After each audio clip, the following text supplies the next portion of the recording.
السلام علیکم ورحمۃ اللہ وبرکاتہ۔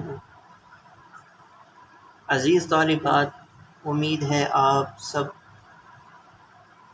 بفضلہ تعالی خیر و عافیت کے ساتھ ہوں گے۔ اللہ رب العزت سے دعا ہے اللہ تعالی ہم سب کو ایمان کامل عطا فرمائے اور ان احادیث کے تعلیم و تعلم کی برکت سے سنت مبارکہ سے محبت اور کامل اتباع سنت نصیب فرمائے، اور احادیث مبارکہ کا نور ہمارے دلوں میں راسخ فرما دیں، اور اللہ رب العزت ہمیں احادیث مبارکہ کے پڑھنے پڑھانے کی برکت سے اخروی نجات عطا فرمائیں اور آپ صلی اللہ علیہ وسلم کی شفاعت کا سبب بنا دیں۔ یہ خوش قسمتی کی بات ہے کہ آپ صلی اللہ علیہ وسلم کی احادیث کو پڑھنا، پڑھانا، سمجھنا، کوشش کرنا، یہ بڑے ہی فضائل پر مشتمل ہے۔ حضرت عبداللہ بن مسعود یا حضرت عبداللہ بن عباس کا قول ہے کہ ایک گھڑی کا دینی مسائل پر بحث و مباحثہ کرنا رات بھر کی عبادت سے افضل ہے۔ احادیث آپ صلی اللہ علیہ وسلم کے فرامین ہیں جو آپ صلی اللہ علیہ وسلم مختلف موقعوں پر بیان کیے، ان کو پڑھنے سے اللہ رب العزت نور ہے جو اللہ رب العزت دل میں پیدا فرماتے ہیں اور عمل کی توفیق بھی عطا فرمائیں۔ سبق شروع کرنے سے پہلے درود شریف پڑھ لیں۔ اللہم صلی علی محمد النبی الامی وعلی آلہ وسلم تسلیما۔ اللہم صلی علی محمد النبی الامی وعلی آلہ وسلم تسلیما۔ گزشتہ ہمارا سبق دوم، جس میں ہم نے کتاب کا آغاز باقاعدہ کیا اور کتاب الطہارہ کے ذیل میں چند ابواب، جن میں سب سے پہلا باب التخلی عند قضاء الحاجہ، اس کی حدیث اور تشریح کو ہم نے تفصیل کے ساتھ پڑھا تھا۔ امید ہے اور یقین ہے آپ نے اس سبق کو سماعت بھی کیا ہوگا اور اس کو احادیث مبارکہ کو ترجمے کے ساتھ، تشریح کے ساتھ یاد بھی کر لیا ہوگا۔ اللہ رب العزت سے دعا اللہ تعالی ہمیں آئندہ کے اسباق میں بھی آسانی پیدا فرما دیں۔ سب سے پہلا باب آج کے سبق میں ہے باب کیف التکشف عند الحاجہ، یعنی قضاء حاجت کے وقت سطر کے کھولنے کی کیفیت کا بیان۔ آج آپ اپنے سبق کا صفحہ نکال لیجئے حدیث مبارکہ کا، جہاں یہ باب شروع ہوتا ہے باب کیف التکشف عند الحاجہ۔ جی بسم اللہ الرحمن الرحیم۔ باب کیف التکشف عند الحاجہ بسند المتصل منا الى الامام ابی داود رحمہ اللہ قال حدثنا زہیر بن حرب قال حدثنا وکیع عن الاعمش عن رجل عن ابن عمر ان النبي صلی اللہ علیہ وسلم كان اذا اراد حاجة لا يرفع ثوبه حتى يدنو من الارض۔ حضرت ابن عمر رضی اللہ تعالی عنہ سے مروی ہے، جناب نبی کریم صلی اللہ علیہ وسلم جب قضاء حاجت کے ارادے سے نکلتے، لا يرفع ثوبه حتى يدنو من الارض، اس وقت تک آپ اپنے کپڑے نہیں اٹھاتے تھے، یعنی اپنے کپڑے اس وقت تک سطر نہیں کھولتے تھے جب تک زمین کے قریب نہ ہو جاتے۔ یعنی آپ صلی اللہ علیہ وسلم حاصل یہ ہوا کہ آپ صلی اللہ علیہ وسلم قضاء حاجت کے وقت سطر کا اہتمام کرتے کہ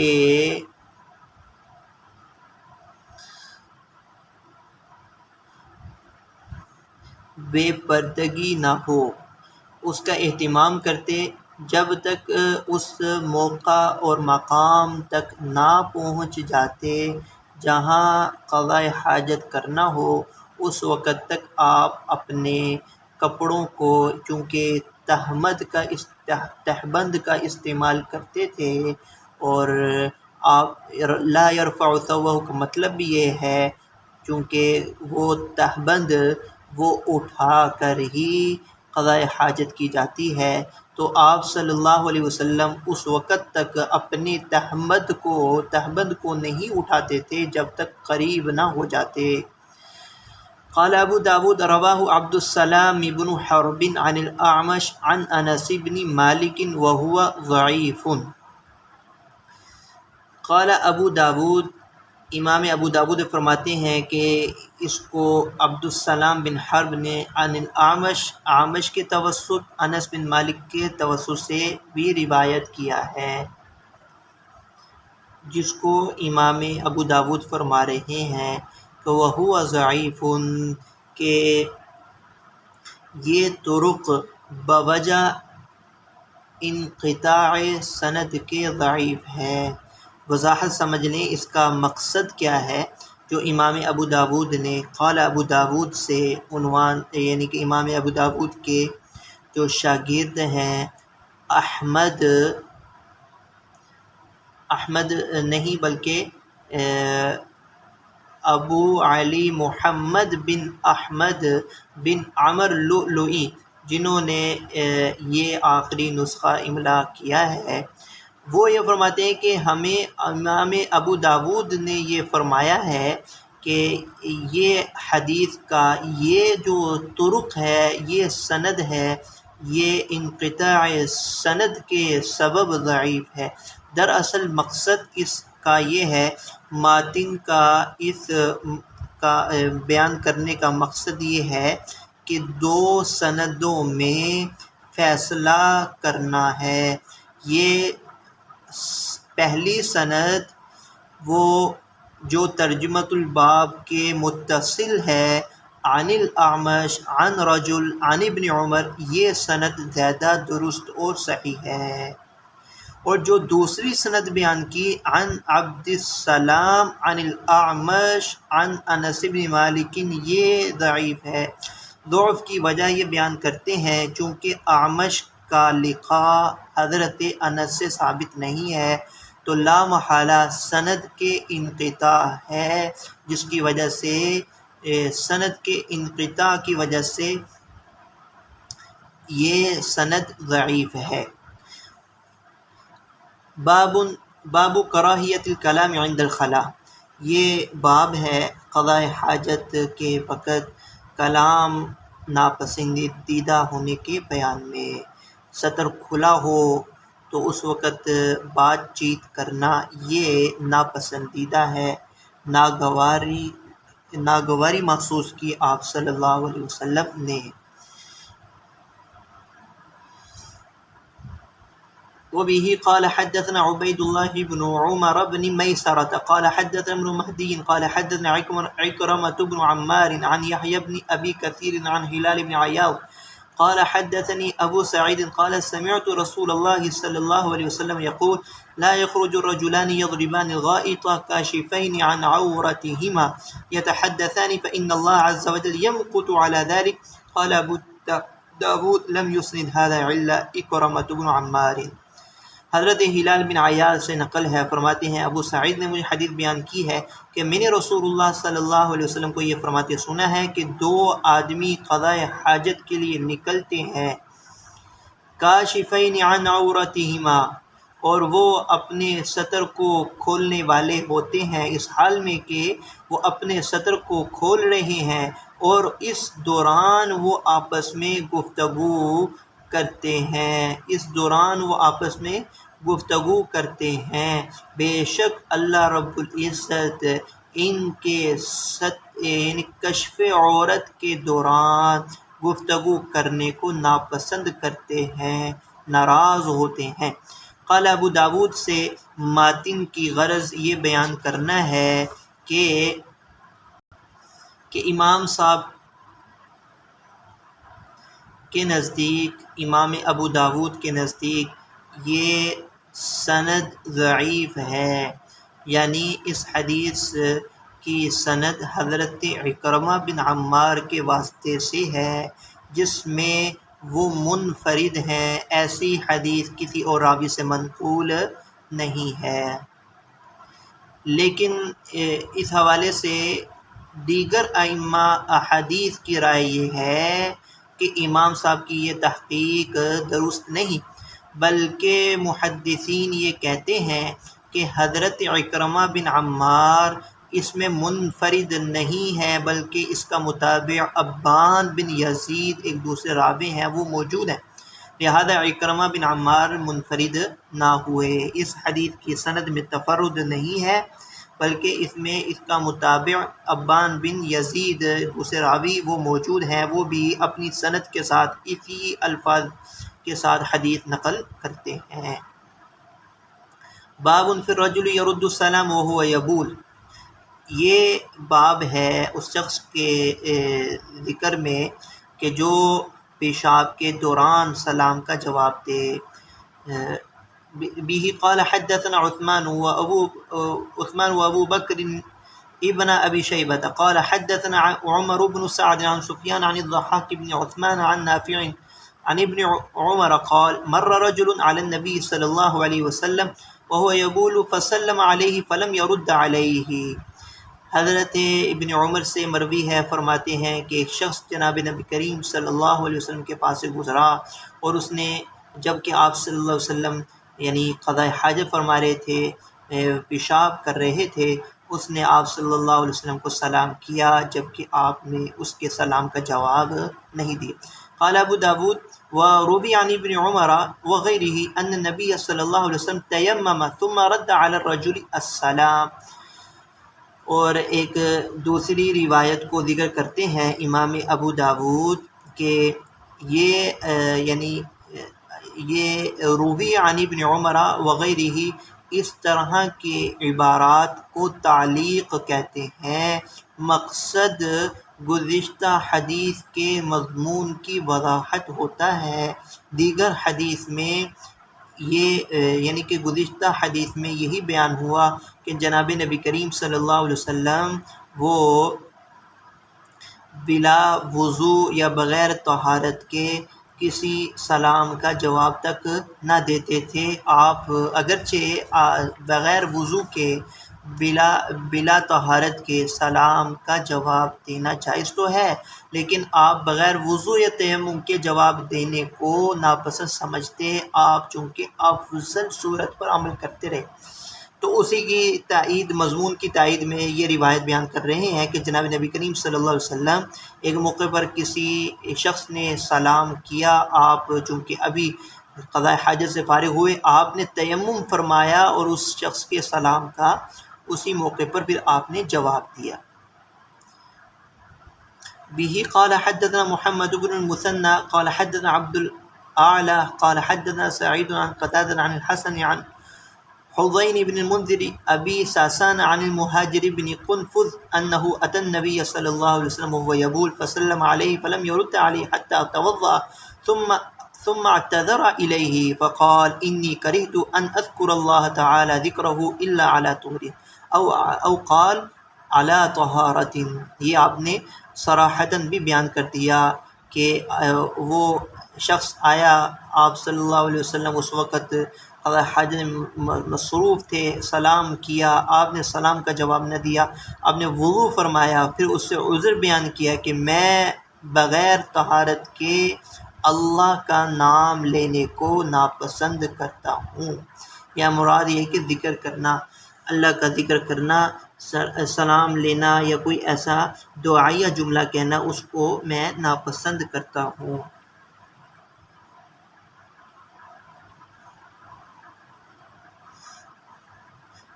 باب الرجل یذکر اللہ تعالی علی غیر طہر، اللہ تعالیٰ کا بغیر یعنی کہ بغیر طہارت، بغیر وضو کے اللہ کا ذکر کرنا، اس شخص کا بیان۔ به قال حدثنا محمد بن العلاء قال حدثنا ابن ابي زائدة عن ابيه عن خالد بن مسلمة يعني الفافة عن البهي عن عروة عن عائشة رضي الله تعالى عنها قالت كان رسول الله صلى الله عليه وسلم يذكر الله عز وجل على كل أحيانه. جناب نبی کریم حضرت عائشہ سے مروی ہے کہ جناب نبی کریم صلی اللہ علیہ وسلم اللہ کا ذکر فرمایا کرتے تھے ہر حالت میں، یعنی کہ اللہ کا ذکر کرتے تھے، ہر حالت میں اللہ کا ذکر کرنے میں مشغول رہتے تھے۔ اس حدیث کی تشریح یہ ہے کہ حضرت عائشہ فرماتی ہیں آپ صلی اللہ علیہ وسلم ہر وقت اللہ کے ذکر میں مشغول رہتے تھے، یعنی چلتے پھرتے، آتے جاتے، اٹھتے بیٹھتے اللہ کا ذکر فرمایا کرتے تھے۔ اس میں وضو اور غیر وضو دونوں حالتیں شامل ہیں۔ اسی سے ترجمۃ الباب کو ثابت کیا۔ ترجمۃ الباب چونکہ بادہ تھا بغیر طہارت کے اللہ کا ذکر کرنا، تو کل احیانہ میں دونوں حالتیں وضو کی بھی اور بغیر وضو کی شامل ہیں، اللہ کا ذکر فرمایا کرتے تھے۔ یہ ترجمۃ الباب دراصل ایک سوال کا جواب بنتا ہے۔ سوال یہ ہوتا ہے سابقہ حدیث سے یہ ثابت ہوا کہ آپ صلی اللہ علیہ وسلم تو بغیر تیمم اور وضو کے سلام کا جواب تک نہ دیا کرتے تھے، یعنی سلام کا جواب یا ذکر اذکار بغیر وضو کے جائز نہیں۔ تو یہ اس کا جواب ہے کہ آپ کا بعض موقعوں پر سلام کا جواب نہ دینا یا اللہ کا ذکر میں توقف کرنا بغیر طہارت اور تیمم کے یہ افضلیت پر محمول ہے۔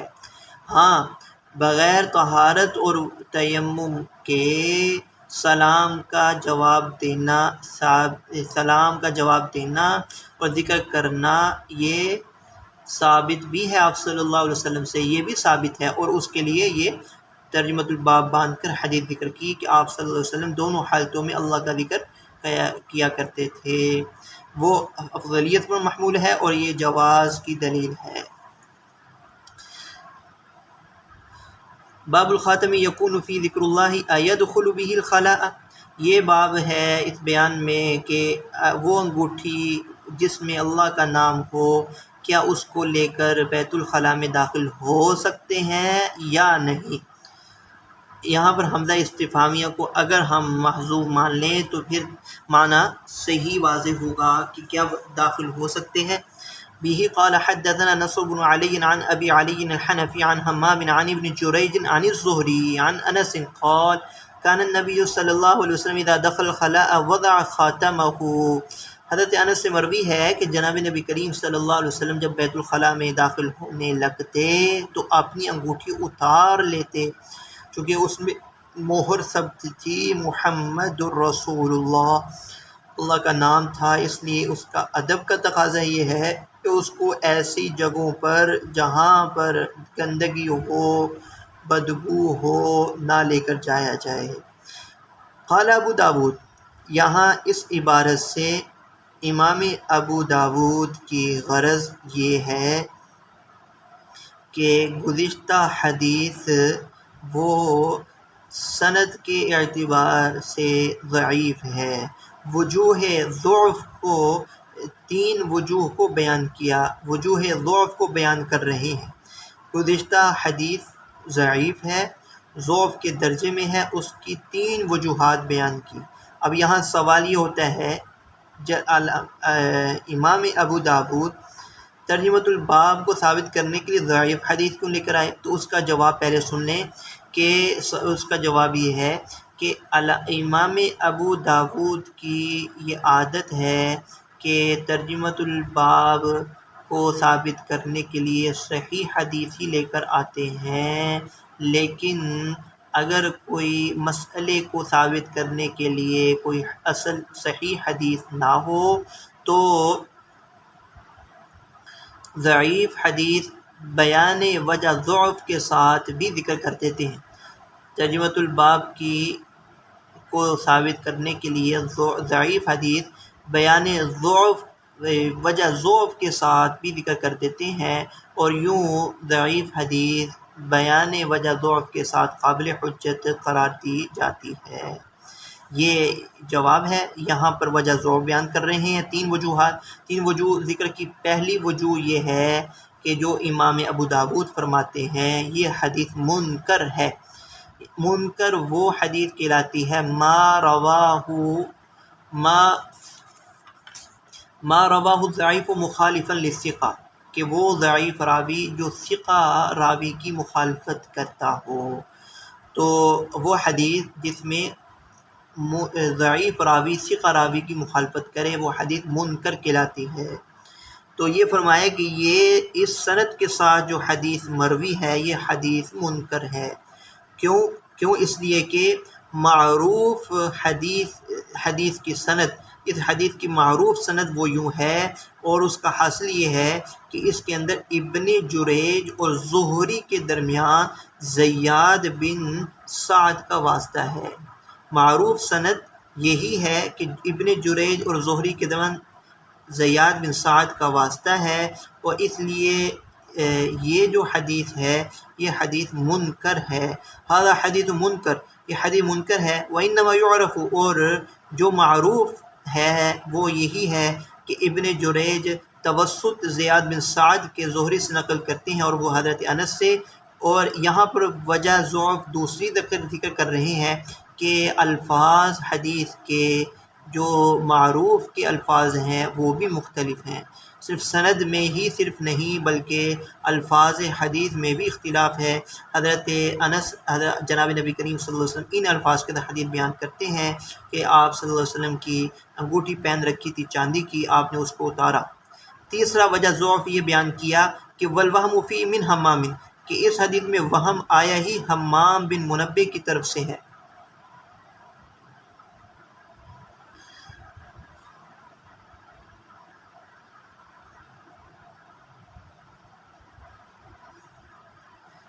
تیسرا ضعف آیا ہی حمام کی طرف سے ہے۔ ولم یروہ الا حمام، اور ایسی حدیث کو نقل کرنے میں حمام منفرد ہیں، گویا کہ حمام کی غلطی ہے جس میں وہ منفرد ہے، کسی اور راوی نے اس غلطی میں حمام کا ساتھ نہیں دیا ہے۔ بہرحال وجوہ ضعف بیان کیے ہیں تین۔ پہلا ھذا حدیث منکر یعرف عن ابن جریج عن زیاد عن سعد عن زہری عن انس۔ دوسرا ان نبی صلی اللہ علیہ وسلم سے اشارہ کیا ہے، اور تیسرا وجوہ ضعف یہ کہ اس حدیث کی سند میں ایک راوی ہیں وہ ہیں حمام، اور اس سند میں جو وہم آیا ہے وہ حمام ہی کی طرف سے آیا ہے، کیونکہ حمام اس حدیث کو نقل کرنے میں منفرد راوی ہیں، کسی اور طرق سے یہ حدیث کے الفاظ مروی نہیں ہیں۔ حمام بن یحییٰ بن دینار ان کا مکمل نام بین السطور لکھا ہوا ہے۔ باب الاستبراء من البول، پیشاب کی چھینٹوں سے بچنے کے بیان میں۔ باب الاستبراء من البول، به قال حدثنا زهير بن حرب وهناد قال حدثنا وكيع قال حدثنا الأعمش قال سمعت مجاهدا يحدث عن طاووس عن ابن عباس قال مر النبي صلى الله عليه وسلم على قبرين فقال إنهما يعذبان وما يعذبان في كبير، أما هذا فكان لا يستنزه من البول وأما هذا فكان يمشي بالنميمة، ثم دعا بعصيب رطب فشقه باثنين ثم غرس على هذا واحدا وعلى هذا واحدا فقال لعله يخفف عنهما ما لم ييبسا۔ قال حناد يستطير مكان يستنزه۔ حضرت عبداللہ بن عباس سے مروی ہے کہ جناب نبی کریم صلی اللہ علیہ وسلم دو قبروں پر سے گزرتے ہیں، آپ نے فرمایا کہ ان دونوں کو عذاب ہو رہا ہے، اور آپ نے پھر یہ فرمایا ما یعذبان فی کبیر، کہ ان کو کسی ایسے گناہ کی وجہ سے عذاب نہیں ہو رہا جس سے بچنا مشکل ہو۔ یہ مطلب ہے فی کبیر، کبیر کا یہ مطلب نہیں ہے کبیرہ گناہ، کبیرہ گناہ کے سبب ان کو عذاب نہیں، بلکہ مطلب ہے تو پیشاب کی چھینٹوں سے بچنا، یہ نہ بچنا کبیرہ گناہ ہے، پیشاب کی چھینٹوں سے نہ بچنا اور طہارت کا اہتمام نہ کرنا یہ کبیرہ گناہوں میں سے ہے۔ تو اس لیے آپ کبیرن کا جو صحیح معنی اور صحیح مطلب وہ یہی ہے کہ ان آپ نے فرمایا کہ ایسے بڑے گناہ کے سبب ان کو عذاب نہیں ہو رہا کہ جس سے بچنا مشکل ہو۔ اما ہذا بہرحال یہ وہ ہے فکان لا یستنزی من البول، جو پیشاب کی چھینٹوں سے نہیں بچتا تھا، یعنی پیشاب کی چھینٹوں سے اپنے کو لا یستنزی ہو، اور پیشاب کی چھینٹوں سے نہیں بچتا تھا۔ اما ھذا، اور بہرحال یہ کہ جو یمشی بالنمیمہ، جو کہ چغلیاں کھاتا رہتا تھا۔ نمیمہ اور غیبت میں فرق ہے۔ نمیمہ کا مطلب اور تعریف یہ ہے ذکر الغیب علی جہت الفساد، ذکر الکلام علی جہت الفساد، کہ کسی بات کو ذکر کرنا فساد کی غرض سے، یعنی ادھر کی بات ادھر، ادھر کی بات ادھر، اس نیت سے کرنا کہ آپس میں لڑائی جھگڑا، اس کو نمیمہ کہتے ہیں۔ اور غیبت جو ہے اس کا مطلب وہ ہے ذکر العیب علی وجہ الغیب، عدم موجودگی میں کسی کے عیب کو ذکر کرنا، اس کو غیبت کہتے ہیں۔ تو بہرحال نمیمہ، چغل خوری، کسی ادھر کی بات ادھر کرنا، یہ کبیرہ گناہوں میں سے ہے۔ آپ نے فرمایا کہ یہ چغلیاں کھاتا تھا اور یہ چغل خوری کرتا تھا۔ پھر آپ صلی اللہ علیہ وسلم نے ایک تر ٹہنی منگوائی اور اس کو 2 ٹکڑے کیا، اور پھر آپ نے اس قبر پر ایک ٹکڑا گاڑ دیا اور دوسری قبر پر ایک ٹکڑا گاڑ دیا، اور پھر آپ نے یہ فرمایا کہ امید ہے یخفف عنہما ما لم یبسا، کہ ان دونوں ٹہنیوں کے خشک ہونے سے پہلے ان پر سے عذاب اٹھا لیا جائے گا۔ یخفف کا مطلب یہ ہے یرفع عنہما، ان پر سے عذاب اٹھا لیا جائے گا ان ٹہنیوں کے خشک ہونے سے پہلے۔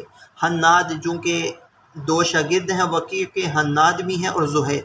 حناد نے یستتر کے لفظ کو ذکر کیا ہے یستنزہ کی بجائے، اس کو امام داود نے ذکر کر دیا کہ حناد کے لفظ کے صرف ان الفاظ میں فرق ہے۔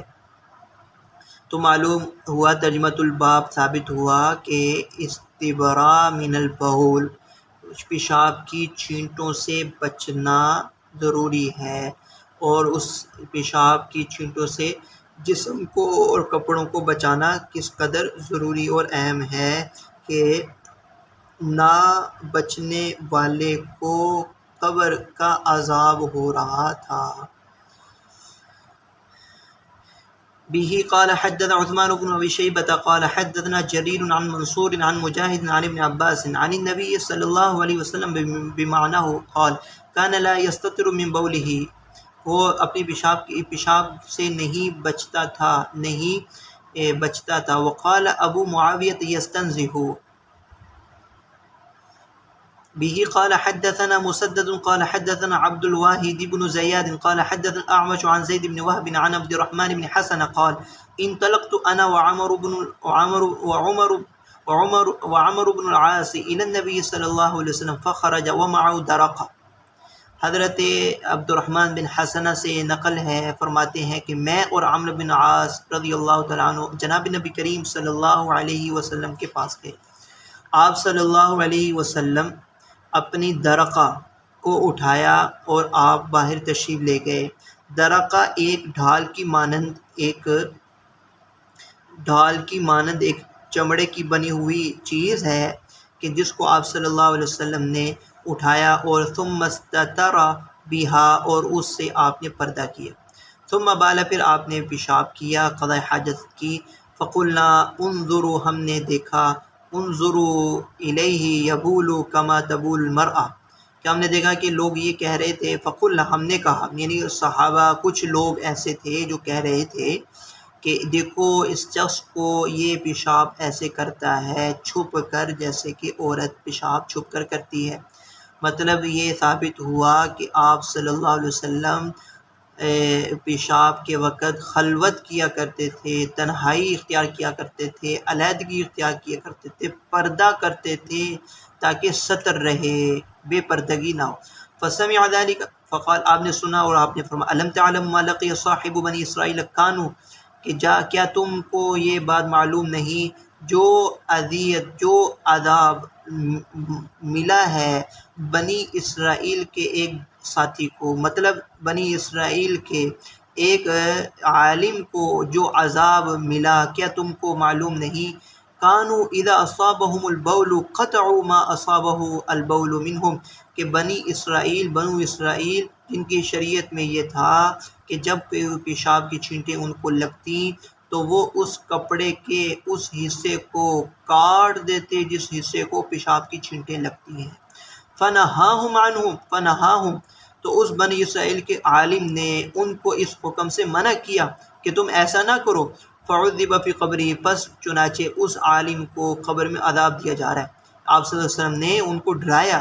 قال ابو داود قال منصور عن ابی وائل عن ابی موسیٰ فی هذا الحدیث قال، ان الفاظ کے ساتھ بھی یہ الفاظ نقل ہیں، جلد احدہم، وقال عاصم عن ابی وائل عن ابی موسیٰ عن النبی صلی اللہ علیہ وسلم قال جسد احدہم، یعنی کہ ان میں سے کسی ایک کے جسم یا ان میں سے کسی ایک کی جلد پر پڑے کپڑے کو اگر پیشاب لگ جاتا ہے، یہاں پر جلد اور جسد سے پہلے ثوب محذوف مان لیں تو پھر معنی واضح ہو جائے گا۔ ان کی شریعت میں تھا اگر کپڑے پر نجاست لگ جائے تو کاٹنا لازمی اور ضروری تھا، تو یہ فرمایا ان کی شریعت میں یہ تھا کہ جہاں پیشاب کپڑے کو لگ جاتا اس کو وہ کاٹتے تھے۔ تو ان احادیث مبارکہ سے چند مسائل مستنبط ہوتے ہیں، یہ جو ہم نے اس ترجمۃ الباب کے تحت مختلف طرق کے ساتھ جو 3 احادیث بیان پڑھی ہیں، ان احادیث سے جو مسئلے مستنبط ہوتے ہیں یعنی مجموعی طور پر وہ آپ سماعت کر لیں کہ پہلا یہ ہے کہ عذاب قبر برحق ہے، عذاب کیا جا رہا تھا، دیا جا رہا تھا، تو معلوم ہوا کہ عذاب قبر برحق ہے۔ دوسرا یہ ہے کہ قبر میں جو زندگی ہے وہ بھی برحق ہے، حیات فی القبر برحق ہوا، ورنہ قبر میں عذاب کیسا اگر زندگی نہیں ہے۔ تیسرا مسئلہ یہ ہے کہ شرعاً اسی گھڑے کو قبر کہا جاتا ہے جو کہ عالم برزخ کا ایک جز ہے۔ چوتھا یہ کہ پیشاب ناپاک ہے۔ پانچواں یہ ہے کہ پیشاب کی چھینٹوں سے نہ بچنا گناہ کبیرہ ہے۔ چھٹا یہ کہ چغل خوری یہ بھی گناہ کبیرہ ہے۔ اور ساتواں مسئلہ یہ ہے ارسال ثواب برحق ہے، زندوں کے اعمال سے مردوں کو نفع پہنچتا ہے۔ اس حدیث کے ذیل میں جو علماء اور محدثین شروحات میں گئے ہیں وہ یہ گئے ہیں کہ آپ صلی اللہ علیہ وسلم نے نہ صرف یہ کہ اس ٹہنی کو گاڑا تھا بلکہ یعنی وہ ٹہنی کا گاڑنا وہ ان کے دفع بلا دفع عذاب کے لیے اصل نہیں ہے، ٹہنیوں کا گاڑنا وہ ہی سبب نہیں ہے، بلکہ جناب نبی کریم صلی اللہ علیہ وسلم نے اس موقع پر ان کے لیے دعا کی، جس دعا کی برکت سے اللہ رب العزت ان پر سے عذاب کو بلا دور کیا۔ اور ہم نے فرمایا کہ ابھی ان ٹہنیوں کو خشک ہونا نہیں ہوگا کہ میری دعا کی برکت سے اللہ ان پر سے عذاب کو دور کر دے۔ تو معلوم ہوا دعا کرنا، ایصال ثواب کرنا یہ بھی درست ہے۔ آٹھواں مسئلہ قبرستان میں جا کر ان کے لیے کچھ پڑھنا، ذکر و اذکار کرنا یہ بھی جائز ہے۔ اور نوواں یہ ہے بغیر سنت سمجھے ٹہنیاں قبروں پر رکھنا یہ بھی جائز ہے، چونکہ علماء یہ بیان کرتے ہیں کہ ان کے شروحات کے اندر ائمہ یہ بیان کرتے ہیں آپ صلی اللہ علیہ وسلم سے یہ عمل ایک موقع پر ثابت ہے، تو جو آپ کا عمل جتنا ثابت اس قدر کرنا جواز کے درجے میں ہے، اس پر دوام اختیار کرنا لازم سمجھنا یہ بدعت ہے، اور یہ کہ قباحت موجود ہے، اس کو سنت سمجھنا یہ درست نہیں ہے۔ بالآخر اس کو سنت سمجھنا، بغیر سنت سمجھے آپ کے اس عمل کو صرف ایک زندگی میں عمل کا اختیار کرنا اس میں کوئی کراہت نہیں ہے، جواز ہے۔ ان کے ذکر و اذکار سے صاحب قبر کو نفع پہنچنے کا، یعنی کہ ان کی ٹہنیوں کے ذکر سے قبر والے کو نفع پہنچنے کا امکان ہے۔ آج کا ہمارا سبق یہاں تک مکمل ہوا، امید ہے آپ نے اس کو سمجھ لیا ہوگا، یاد کرنے کی کوشش کریں، انشاءاللہ اللہ رب العزت ہمیں ان احادیث مبارکہ کا نور بھی عطا فرمائے اور ان احادیث مبارکہ کو آخرت کی نجات کا ذریعہ بھی بنائے۔ وآخر دعوانا الحمد للہ رب العالمین۔ السلام علیکم ورحمۃ اللہ وبرکاتہ۔